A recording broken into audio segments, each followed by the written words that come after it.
L'information nous parvient à l'instant, je vous le disais, au cours de ce journal, un réaménagement gouvernemental survenu depuis quelques minutes.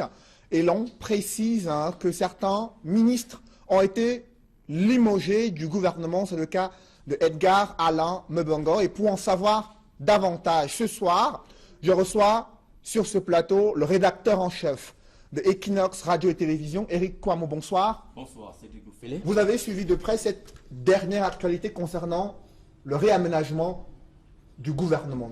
Quels sont en substance les noms qui circulent depuis quelques minutes? Écoutez, le texte est rendu public à l'heure où nous vous parlons sur les antennes de la radio nationale. Et évidemment, comme vous l'avez dit, il s'agit d'une actualité tout à fait significative, une actualité politique majeure, alors que tous les regards étaient focalisés sur la session parlementaire du mois de mars qui se tient avec bien sûr l'entrée en scène des acteurs de la Cour constitutionnelle qui devront prêter serment dans quelques jours. Alors le président de la République vient de prendre un texte, vient de rendre public un texte assez important, un décret portant réajustement du gouvernement. Il faut noter qu'il y a eu des mouvements assez importants, quelques-uns que nous avons pu glaner avec promptitude pour nos téléspectateurs. Ministre des Transports, Ngale Bibehe, qui était jusqu'ici à la tête du ministère de l'enseignement secondaire. Donc NS Ngale Bibehe devra désormais diligenter, prendre les commandes à la tête du ministère des Transports. Ministre de l'enseignement secondaire, Nalo Valyonga, qui était jusqu'à un passé récent recteur de l'université de Buea et qui a été récemment porté à la tête du conseil d'administration de l'hôpital général de Douala. Donc Nalo Valyonga va donc gérer ou alors diligenter le portefeuille du ministère de l'enseignement secondaire. Louis-Paul Motazé occupera désormais le portefeuille du ministère des Finances. Alamine Ousmane Mé, ministre de l'économie, du plan et de l'aménagement du territoire. Et puis Atanganji, qui va désormais prendre les rênes du ministère de l'administration territoriale et de la décentralisation. Et puis un autre mouvement assez important, c'est à la direction du cabinet civil, Martin Belinga Iboutou, qui a été remplacé. Il a été remplacé par Samuel Mvondo. Et puis le directeur adjoint au cabinet civil, cette direction, la direction adjointe au cabinet civil de la présidence de la République, sera désormais diligentée par Samuel Mvondo. Voilà quelques éléments importants. Joseph Lé, qui devient ministre de la réforme, de la fonction publique et de la réforme administrative. Il y a l'entrée en scène quand même de Paul Atanganji, qui devient ministre de l'administration territoriale. Il était jusque-là secrétaire du Conseil permanent de sécurité au Cameroun. Quelles sont les premières analyses que vous faites de cette redistribution des cartes par le chef de l'État? Avant d'ailleurs d'apporter des éléments à cette question, Cédric Moufélé, il convient de rappeler ce soir qu'en plus de ce mouvement, le président de la République a pris une autre décision importante portant renforcement des compétences, des prérogatives du ministère de l'administration territoriale et de la décentralisation, ministère à la tête duquel vient d'être porté Atanganji, qui jusqu'ici était à la tête du Conseil permanent de la sécurité. Eh bien, le ministère de l'administration territoriale a vu ses prérogatives renforcées. On a l'impression qu'il s'agit d'une espèce de ministère de l'Intérieur avec des prérogatives assez renforcées. Il s'agira pour ce ministère d'assurer du point de vue politique, au sens de ce texte rendu public par le président de la République ce soir. Il s'agit pour le ministre de l'administration territoriale et de la décentralisation de servir de relais désormais du point de vue politique entre le gouvernement et bien sûr toutes les entités chargées de diligenter les questions électorales au Cameroun. Il y a également une portion du pouvoir qui a été renforcée au sujet de la gestion des catastrophes naturelles et de la protection civile. Et donc, ce texte renforce également les prérogatives du ministère de l'administration territoriale et de la décentralisation et détermine avec plus de précision les prérogatives du ministre en charge de l'administration territoriale et de la décentralisation au sujet de la mise sur pied de la décentralisation, de la politique de l'implémentation effective des textes sur la décentralisation au Cameroun, qui est d'ailleurs... Il faut préciser justement que ce ministère doit jouer un rôle clé sur le théâtre de la crise anglophone, puisque le président de la République avait promis l'accélération de la décentralisation et il confie ce portefeuille à Paul Atangadi. Tout à fait. Et c'est en cela que la donnée devient assez intéressante, assez curieuse, mais surtout mérite un décryptage, si vous le voulez bien.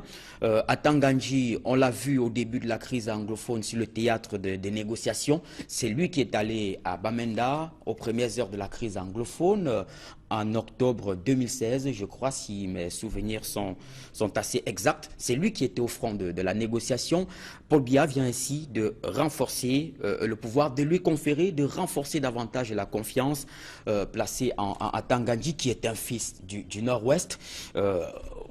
La curiosité pourrait être justement, pourrait résider sur le fait que sur le théâtre des opérations, sur le front des négociations, malheureusement, il n'avait pas trouvé la formule magique pour effectivement taire les velléités, et malheureusement la crise a pris d'autres proportions, notamment politiques, qui deviennent davantage inquiétantes sur le terrain dans les régions anglophones du pays. Donc Paul Atangadi devra donc diligenter et surtout il a pour mission importante de gérer toutes les échéances électorales. Les échéances électorales de cette année 2018, déjà la sénatoriale qui va se tenir le 25 mars, et bien sûr d'autres échéances électorales qui sont annoncées pour cette année 2018. Tout en précisant que ELECAM aussi occupe un rôle important concernant les différents scrutins. J'aimerais avec vous, Eric Kouamo, qu'on commente cette sortie de Edgar Alain Mbengo, ministre des Transports, jusqu'à 19h55, à 20h. Ce portefeuille ministériel a été confié à Ngalet Bibere, qui était jusque-là ministre en charge des enseignements secondaires. C'est aussi un domaine clé, le ministre des Transports, Edgar Alain Mbengo, ancien ministre de la Défense, délégué général à la Sûreté nationale, lui qui a été directeur du cabinet civil à la présidence de la République. Cette sortie, comment vous l'analysez? On peut, sur la base des premiers éléments, des antécédents immédiats qu'on a observés autour de Edgar Alain Mbengo, croire qu'il s'agit d'une qu'on sonne qu'il s'agit du glas, c'est le glas politique qui sonne pour Edgar Alain Mbengo a priori, puisque évidemment il a diligenté des ministères assez importants au sein du gouvernement.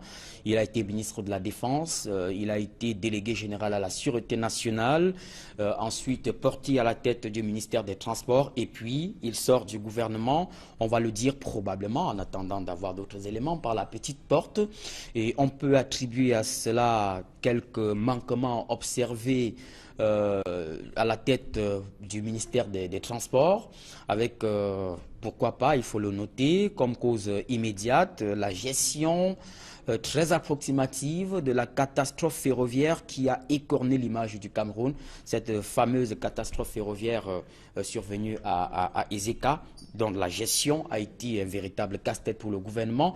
Et vous vous en souvenez d'ailleurs, il y a quelques années, au cœur de cette actualité brûlante, la presse s'en était émue et avait relevé des limites autour de la gestion de cette catastrophe. Donc c'est entre autres des causes immédiates. Il y a tout aussi d'autres éléments sur lesquels nous pourrons revenir dans les prochains jours, mais il faut aussi relever que, et entre autres éléments importants de ce texte du président de la République, il y a ce mouvement à la tête du ministère de l'enseignement secondaire qui est désormais confié à Nalova Lyonga. Nalova Lyonga qui est une fille, on va le dire ainsi, entre guillemets, de la région du Sud-Ouest, et évidemment qui hérite d'un ministère dont le principal défi est justement de remettre la pendule à l'heure, la pendule de l'éducation à l'heure dans les régions anglophones du Cameroun. Le président de la République a opté pour une stratégie de domestication de cette crise, on va le dire, en confiant ce département ministériel à Nalova Lyonga, qui, il faut le rappeler, a été à la tête de l'université de Buea pendant des années. C'est Nalova Lyonga qui a géré la crise, la dimension estudiantine, si vous voulez, de la crise anglophone aux premières heures à Buea, ce qui avait d'ailleurs valu qu'elle soit remplacée à la tête de l'université de Buea. Donc c'est peut-être cette volonté, c'est aussi une volonté. Et elle doit gérer dans le tout prochain cette patate chaude avec ce collectif des enseignants indignés qui justement revendiquent l'amélioration de leurs conditions de travail. Également, autre information que l'on peut commenter sur ce réaménagement du gouvernement, c'est le jeu de chaises musicales observé au sein de certains ministères clés dans l'économie. Le ministre des Finances fait désormais l'ancien ministre de l'économie, Louis-Paul Motazé, qui va gérer désormais le portefeuille des finances, qui sera l'argentier du Cameroun, et Alamine Ousmane Meh, qui va à l'économie, l'aménagement, la planification du territoire. Absolument, il s'agit d'un jeu de chaises et ce sont deux ministères qui peuvent être considérés comme des ministères frères, l'économie et bien sûr les finances. Et évidemment, du point de vue économique, les défis sont assez énormes. Le Cameroun est engagé sur le théâtre de l'organisation des événements assez importants.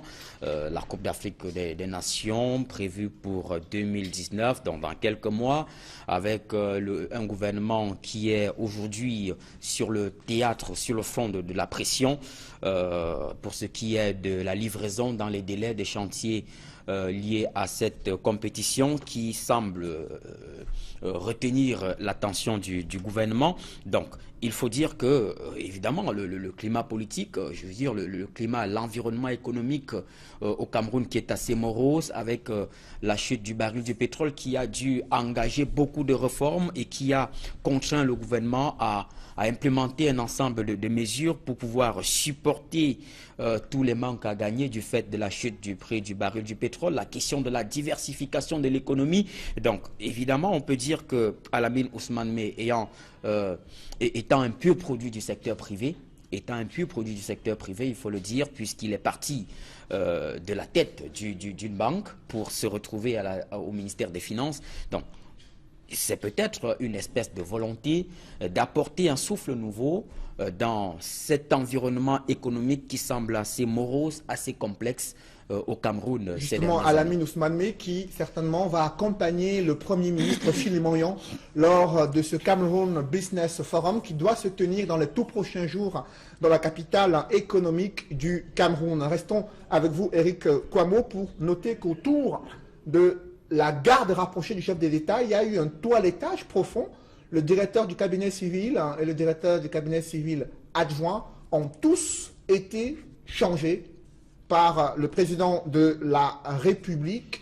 Comment comprendre cette décision à ce moment précis? Et évidemment, on peut y apporter quelques éléments de réponse, Cédric.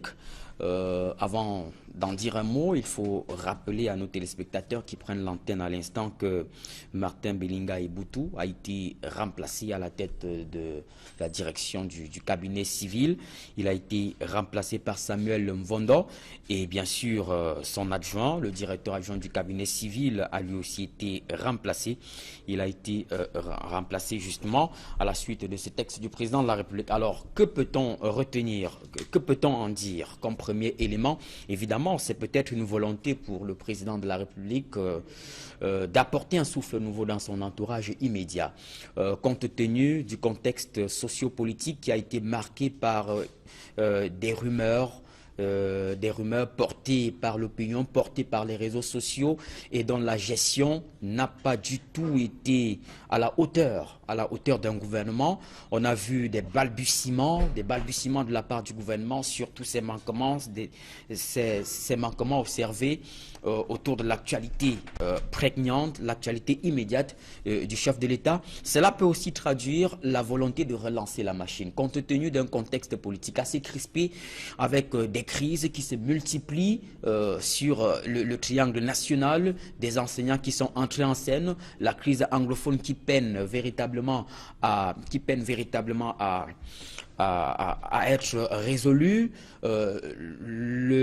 la question de l'insécurité dans l'extrême nord du Cameroun. Cela peut traduire également une volonté pour le chef de l'État d'évaluer les notes d'information qui lui sont servies régulièrement, car vous savez, la fonction ou l'une des fonctions prégnantes du directeur du cabinet civil, c'est aussi de servir des notes de renseignement au chef de l'État sur la situation réelle du pays. C'est à se demander si le président de la République était, sur la base de ce mouvement, était-il réellement au fait de l'évolution, au fait des faits sociaux vécus sur le triangle national. On peut le dire, c'est aussi il faut justement, Éric Kouamouo, rappeler justement ces mouvements opérés au sein du gouvernement camerounais.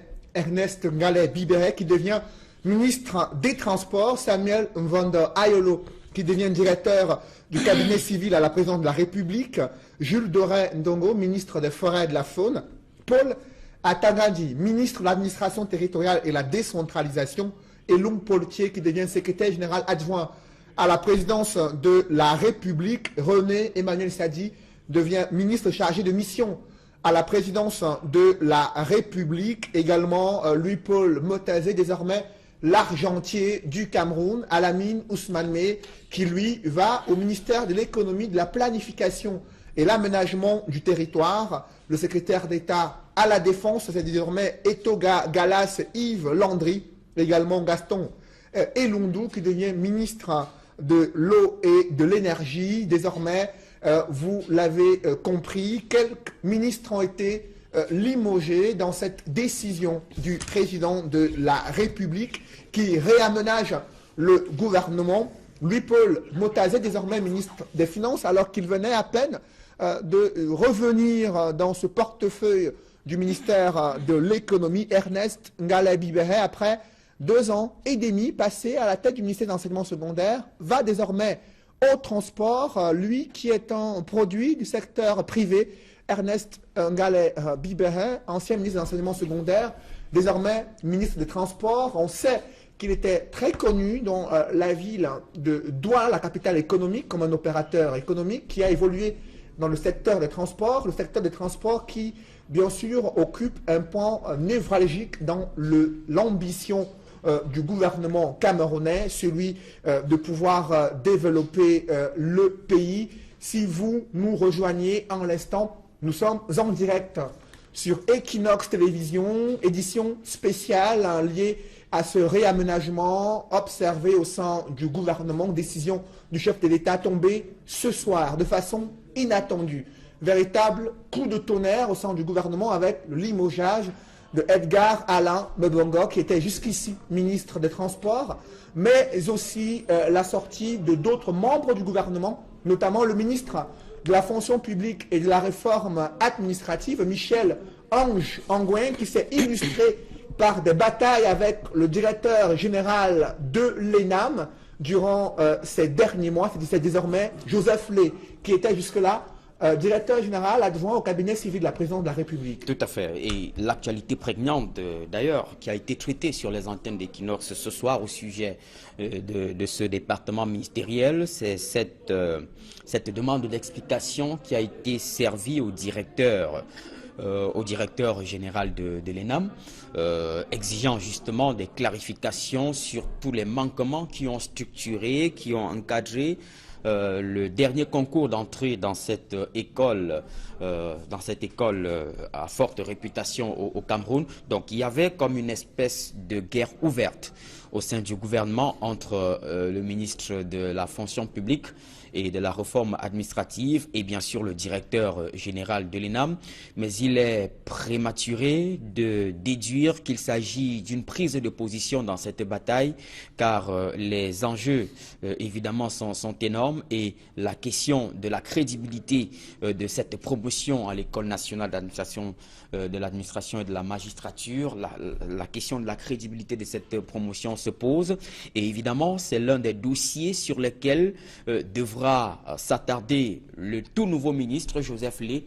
Joseph Lé qui était jusqu'ici directeur adjoint au cabinet civil de la présidence de la République, ancien journaliste très connu dans le milieu de la presse. Et puis autre mouvement en guise de rappel, vous le disiez il y a un instant, ce mouvement à la tête du ministère des Transports, le ministère des Transports qui est désormais confié à à Ernest Massema Ngale Bibé, qui est un pur produit du secteur privé, qui est un pur produit du secteur des transports, puisqu'avant sa nomination à la tête du ministère de l'enseignement secondaire, il diligentait, il gérait une société de transport qui est d'ailleurs qui a survécu et qui continue de battre de l'aile à Douala, dans la capitale économique du Cameroun. Donc on peut déduire qu'il y a peut-être une volonté d'apporter un ingrédient de technocratie. Il y a une volonté de technocratie dans ce mouvement, à la tête de ce département ministériel, une certaine volonté de professionnaliser le transport. On a vu en interne la question du transport aérien avec la compagnie aérienne Camerco, la gestion du réseau ferroviaire, la gestion des infrastructures aéroportières, des compagnies aériennes sur l'état des lieux à l'aéroport international de Douala. Voilà. Donc autant de défis, autant de questions qui méritent d'être adressées dans l'urgence au moment où le gouvernement se bat pour établir une certaine crédibilité et rassurer l'opinion sur la possibilité pour ce gouvernement-là d'organiser l'une des plus importantes échéances sportives, la Coupe d'Afrique des Nations de 2019. Donc, en guise de rappel, le président de la République, pour ceux qui prennent l'antenne à l'instant, vient de prendre un ensemble de textes portant réajustement au sein du gouvernement. La liste nous est parvenue au complet, Cédric Noufélé. Nous allons la rendre tout de suite. Avec l'appui bien sûr de nos équipes qui assurent le monitoring, grâce à Sylvestre Hippolyte Zangaou, ministre de l'administration territoriale et de la décentralisation, Paul Atanganji. Mais je dois préciser, Cédric, sur cet aspect bien précis, que un deuxième texte du président de la République apporte une espèce de réforme du ministère de l'administration territoriale et de la décentralisation, qui ne se fera plus appeler ministère de l'administration territoriale et de la décentralisation. Nous y reviendrons avec des éléments bien plus précis dans un très court instant. Donc, à la tête de ce département ministériel, Paul Atanganji y a été porté, ministre de la décentralisation et du développement local, et Elanga Obam Georges, ministre de l'eau et de l'énergie, Elundu Essomba Gaston, ministre de l'économie, du plan et de l'aménagement du territoire, Alamine Ousmane Mey, qui était jusqu'ici ministre des Finances, ministre en charge de l'enseignement secondaire, des enseignements secondaires, Nalova Lyonga, qui était jusqu'à un passé récent recteur de l'université de Buea et qui venait d'être porté à la tête du conseil d'administration de l'hôpital général de Douala, ministre des Finances, Louis-Paul Motazé, qui jusqu'ici occupait les fonctions de ministre de l'administration territoriale et de la décentralisation, ministre de l'économie, du plan et de l'aménagement du territoire, ministre de la fonction publique, Joseph Lé, ministre de la forêt et des faunes, Jules Dorindongo, ministre des Transports, enfin, Jean-Ernest Massema Ngale Bibé. Je souhaite justement qu'on évoque un autre ministère clé qui vient d'opérer un changement, le ministère de l'énergie et de l'eau, qui est confié à celui qui était jusqu'ici directeur général de la SCDP.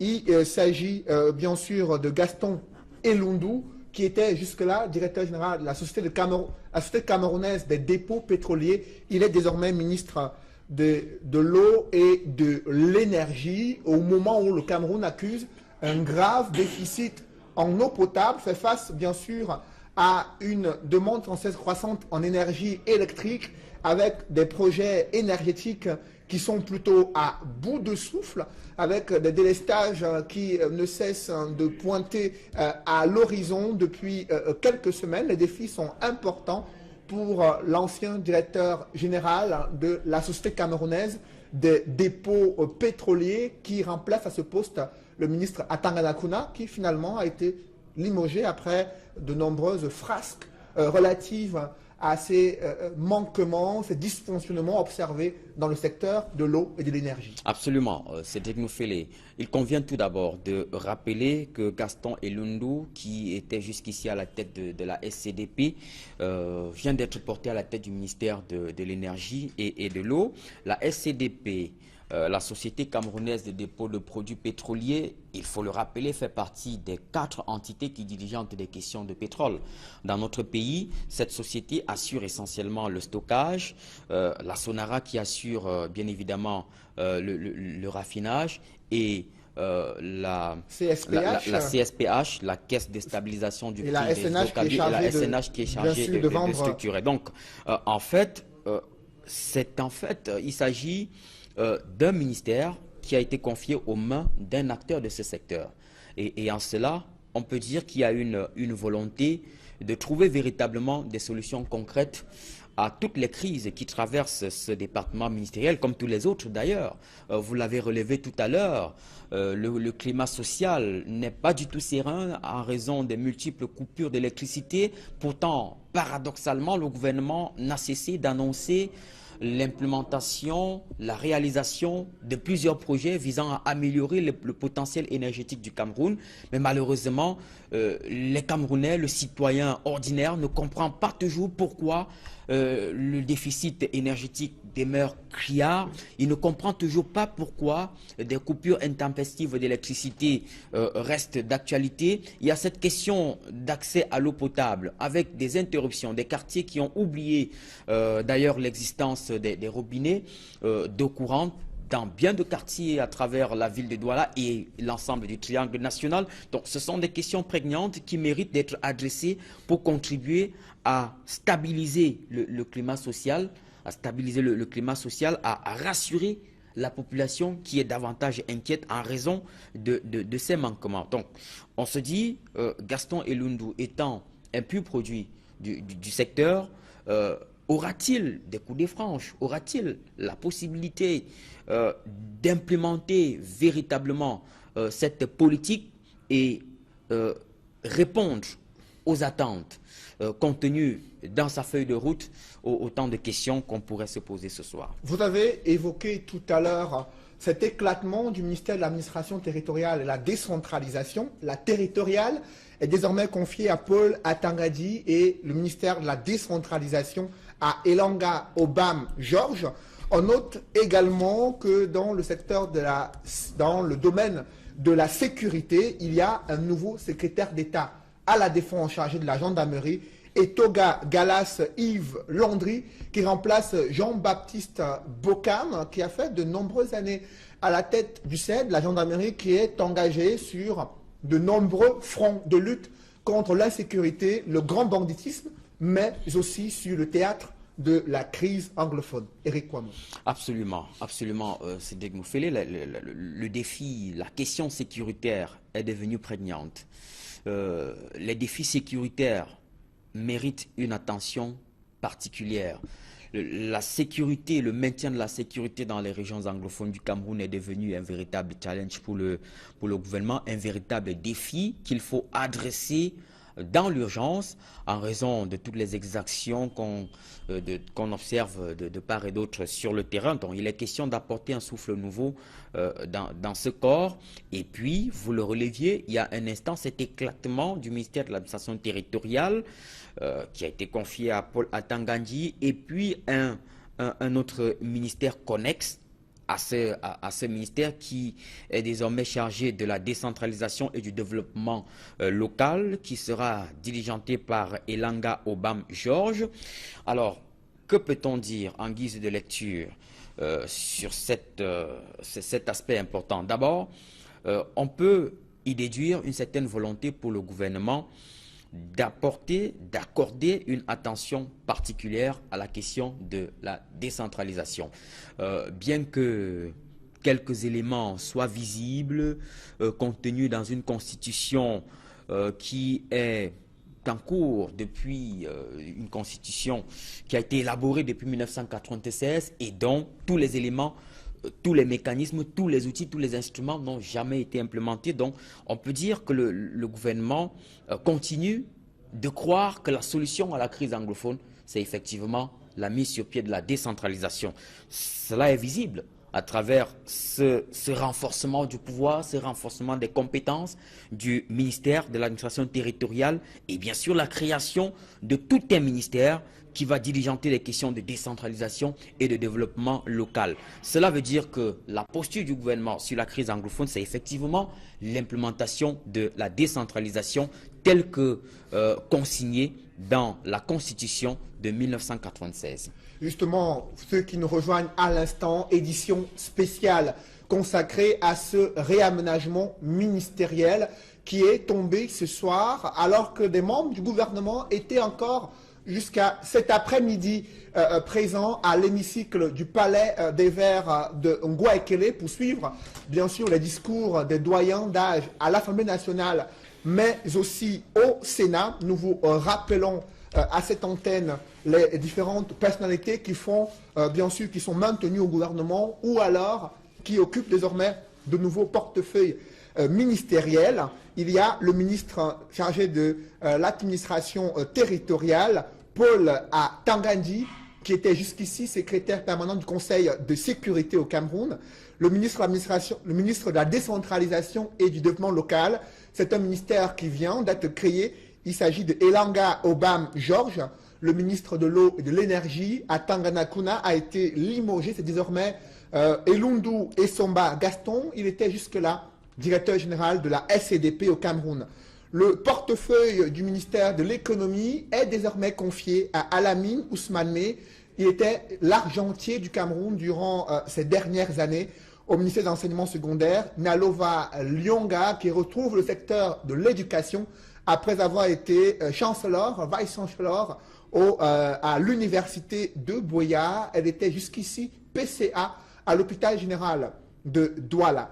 Le ministère des Finances est confié à Louis-Paul Motazé. Il parlait d'ailleurs de la question fiscale avec les opérateurs économiques lors d'une rencontre avec le secteur privé au JICAM il y a quelques semaines. Il reviendra désormais dans son costume d'argentier du Cameroun lors du Cameroun Business Forum qui se tient le 12 mars prochain à Douala. Le ministère de la fonction publique et la réforme administrative est confié à Joseph Lé. Il était jusqu'ici directeur adjoint au cabinet civil de la présidence de la République, également PCA de la société Sopecam, qui est bien sûr éditrice de Cameroun Tribune. Le ministère des Forêts et de la Faune, confié à Jules Doré Ndongo, qui était jusqu'ici encore au ministère de l'administration territoriale. Il est désormais en tête de ce ministère chargé de la forêt et de faune.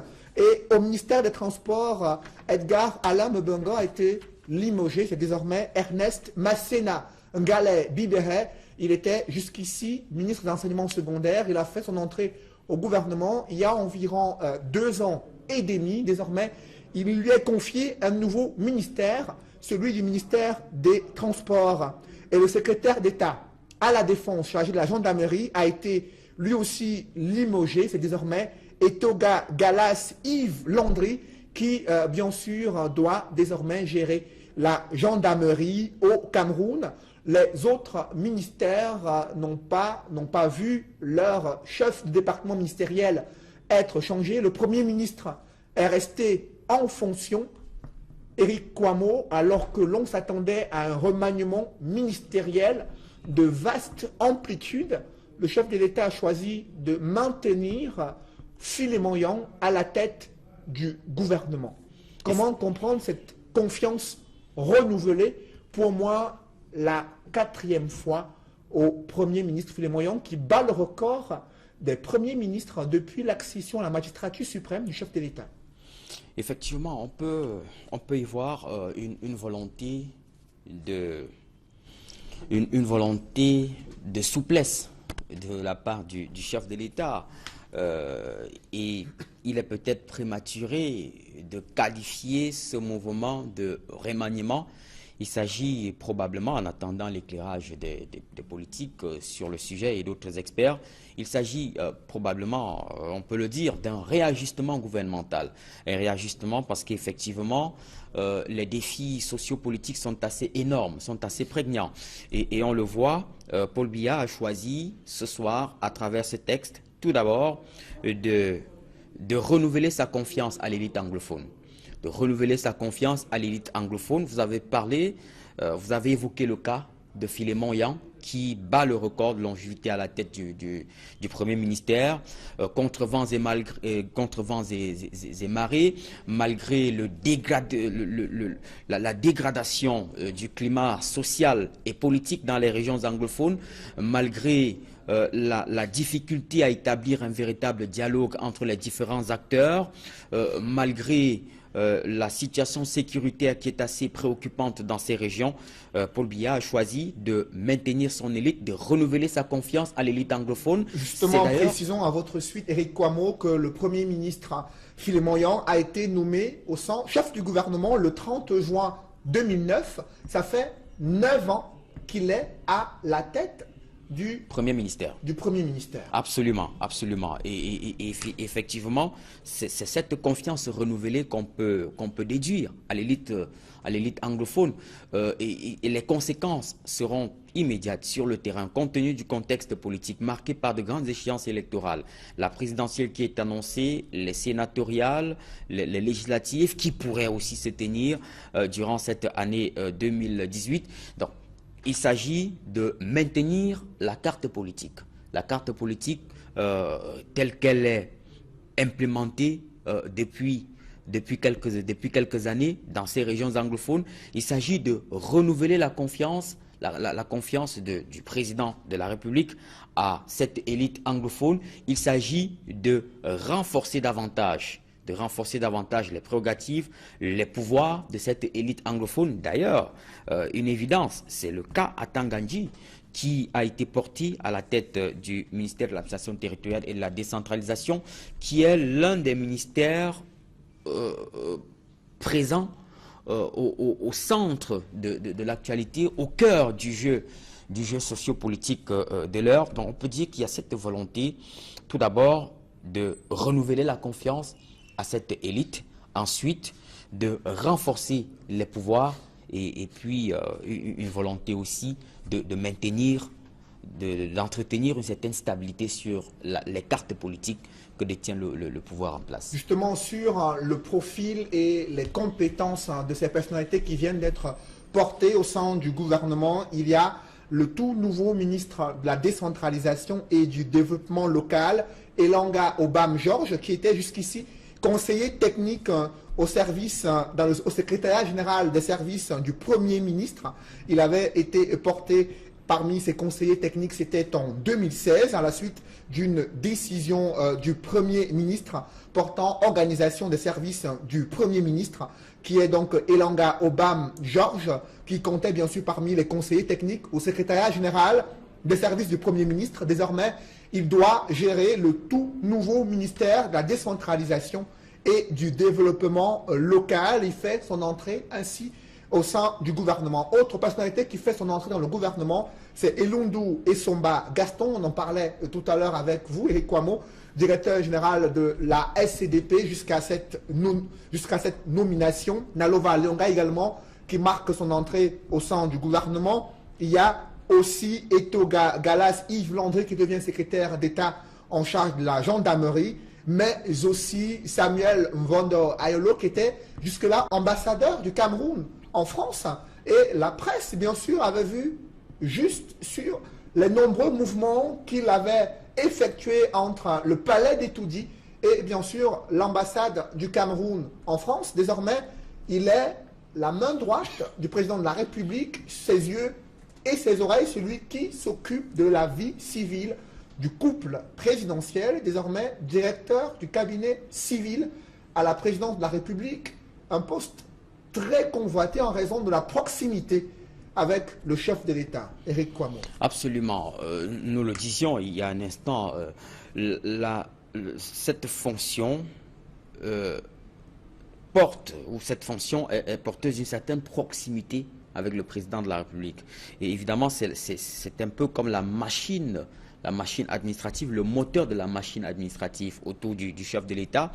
Et le départ de Martin Belinga Eboutou, remplacé par Samuel Vondo Ayolo, traduit une espèce de volonté de rafraîchir la machine administrative. Et à ce sujet, vous l'avez relevé, la presse s'était montrée quelque peu dithyrambique lorsque Samuel Vondo Ayolo, qui était ambassadeur du Cameroun en France, avec résidence à Paris, cette fonction lui a été retirée, il y a eu un ensemble de spéculations portées aux yeux de l'opinion par la presse camerounaise qui s'était montrée assez dithyrambique sur la question.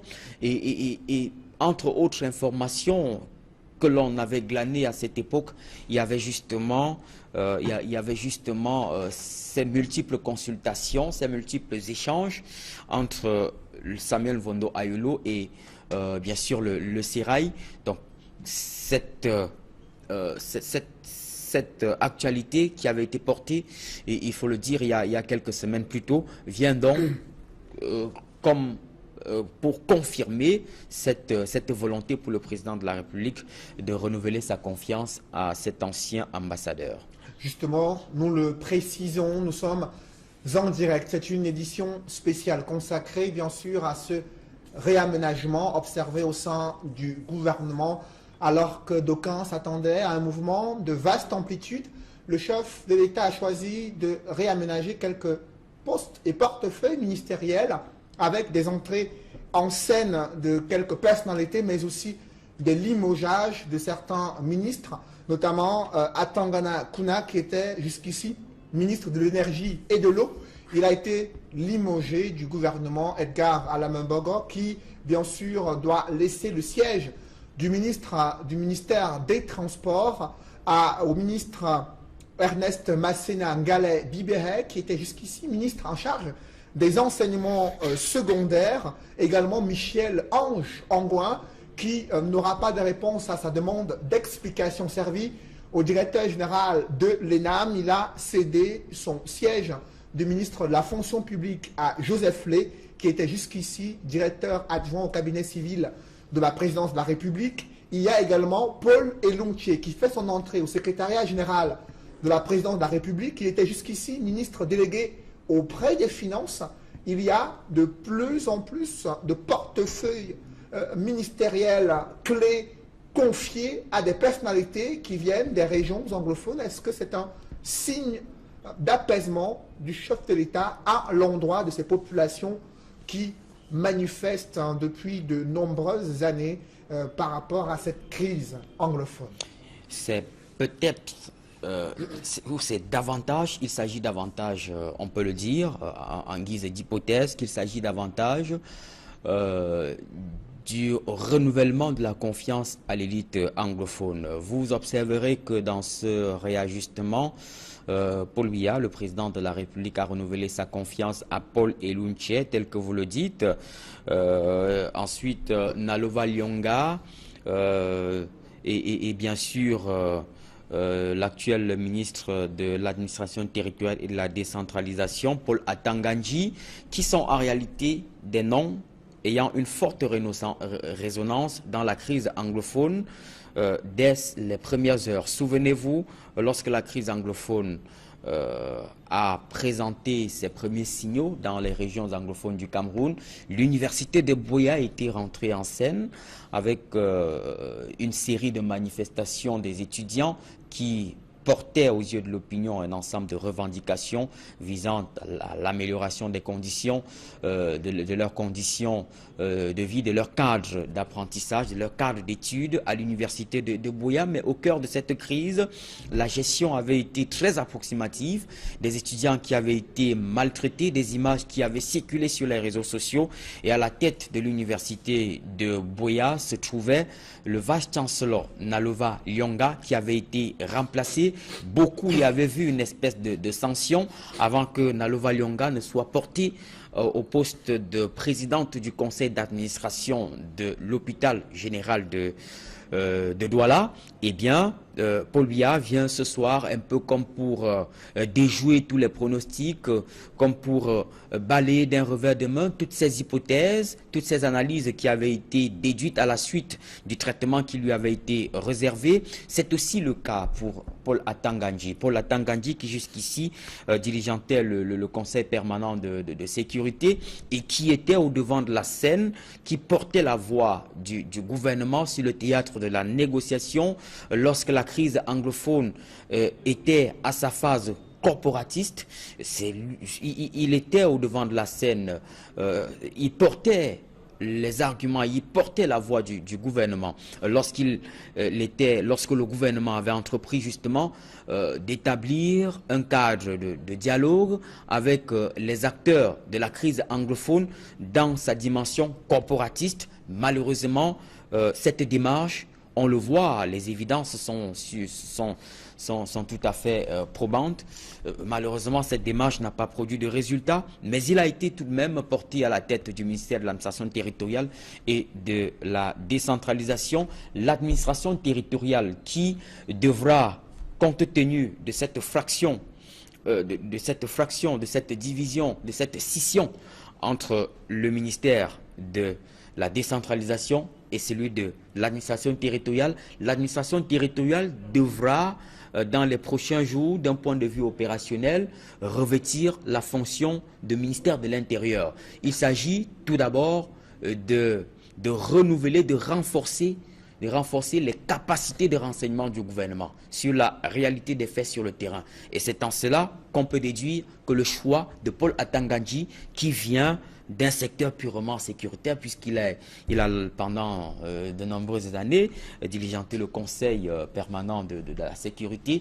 Donc, on peut déduire que c'est un homme qui est suffisamment imprégné des réalités et des défis sécuritaires, et il faut s'attendre à ce que dans les prochains jours, le ministère de l'administration territoriale revêt effectivement la fonction d'une espèce de ministère de l'Intérieur, avec le renforcement du dispositif de renseignement pour porter justement à l'attention du gouvernement la réalité des faits.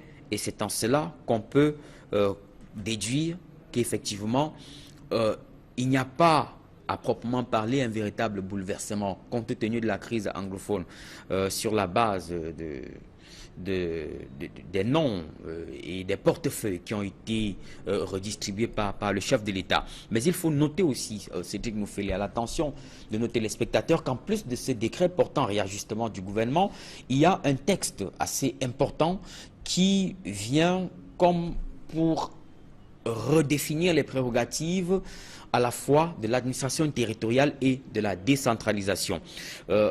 Ce sont deux départements ministériels qui ont vu leurs compétences être renforcées. Ce sont deux départements ministériels qui sont désormais appelés à diligenter les questions électorales, à servir de relais dans un contexte marqué par les défis électoraux assez importants, la présidentielle, les sénatoriales qui devront se tenir avant la fin de ce mois, et dont la campagne électorale pour les sénateurs va s'ouvrir dans quelques jours seulement. Donc, face à ces défis électoraux assez importants, à ces défis politiques qui permettront de redéfinir la carte politique du Cameroun, le gouvernement ou le président de la République a opté pour un dispositif de quadrillage, pour un renforcement des prérogatives du gouvernement dans ce jeu électoral. Si on s'en tient à cette disposition, aux dispositions de ce nouveau texte qui a été rendu public et qui renforce les prérogatives du ministère de l'administration territoriale et du ministère en charge de la décentralisation.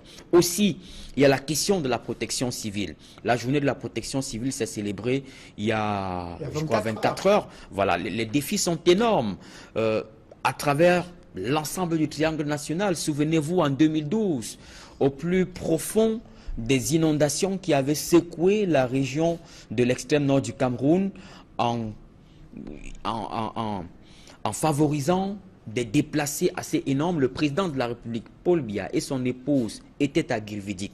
Et sous le soleil de Guilvidic, le président de la République avait annoncé qu'un ensemble de mesures seraient prises allant dans le sens du renforcement des prérogatives de la protection civile. Et des années plus tard, c'était en 2012, en juin 2012 pour être précis, des années plus tard, on s'est rendu compte que la protection civile est restée une direction de l'administration territoriale, du ministère de l'administration territoriale et de la décentralisation, avec des faiblesses à se mouvoir véritablement sur le terrain. Les conséquences sont immédiates. Le Cameroun présente des défaillances, des failles assez importantes sur la question de la gestion de la protection civile. Des évidences ponctuelles sont évidentes, on peut en citer, perceptibles, on peut en citer la catastrophe ferroviaire des ECA qui a été gérée avec beaucoup de difficultés, péniblement par le gouvernement. Que, justement, le ministre de l'administration territoriale et de la décentralisation, René Emmanuel Sadi, Edgar Alam Bongo, ministre des Transports, serait en train de payer justement la gestion jugée catastrophique de ce drame survenu le 21 octobre 2016? Évidemment, c'est l'un des éléments immédiats si on s'en tient à l'évolution de l'actualité. L'actualité nationale, ce sont des événements qui ont sérieusement écorné l'image du Cameroun et qui ont mis à nu l'incapacité, la faiblesse d'un gouvernement face à de telles catastrophes. Et si le Cameroun venait à vivre de telles catastrophes, nous ne le souhaitons pas, ce serait avec beaucoup de difficultés que le gouvernement, une fois de plus, une fois encore, se déploiera sur le terrain. Alors, précisons que Paul Atangadi était jusqu'ici ministre chargé des missions à la présidence de la République, un poste qu'il a occupé pendant 10 ans, secrétaire permanent du Conseil national de sécurité. Et je vous rappelle justement les noms de ces personnalités qui viennent d'être portées au sein du gouvernement après ce réaménagement effectué par le chef de l'État, ministre de l'administration territoriale, Paul Atangadi, ministre de la décentralisation et du développement local, Elanga Obam Georges, ministre de l'eau et de l'énergie, Elundu Essomba Gaston, ministre de l'économie, de la planification et de l'aménagement du territoire, Alamine Ousmane Mey, ministre de l'enseignement secondaire, Nalova Lyonga Pauline, ministre des Finances, Louis-Paul Motazé, ministre de la fonction publique et de la réforme administrative, Joseph Lé, et Ndongo Jules Doré, qui est désormais ministre des Forêts et de la Faune. Le ministre des Transports, c'est Ernest Massena Ngale Bibere, ministre délégué auprès du MINEPAT, Monsieur Tasson Tchoutan Paul, ministre délégué auprès du ministre des Finances, Yaouba Abdoulaye, ministre délégué auprès des ministres chargés des relations extérieures, chargé de la coopération avec le Commonwealth, Mbayou Félix, ministre chargé des missions à la présidence de la République, René Sadi et Diane Ngouté Joseph, et au secrétariat général de la présidence de la République, Elung Paul Tché, Mvondo Ayolo Samuel, désormais le directeur du cabinet civil de la présidence de la République, et son adjoint, c'est M. Baboké. Ce sont les décisions du chef de l'État sur ce réaménagement du gouvernement. Mesdames, Messieurs, c'est la fin de cette édition spéciale d'information. Nous y reviendrons dans d'autres sections d'information pour davantage décrypter et analyser cette décision du chef de l'État. Merci de rester sur Equinox Télévision.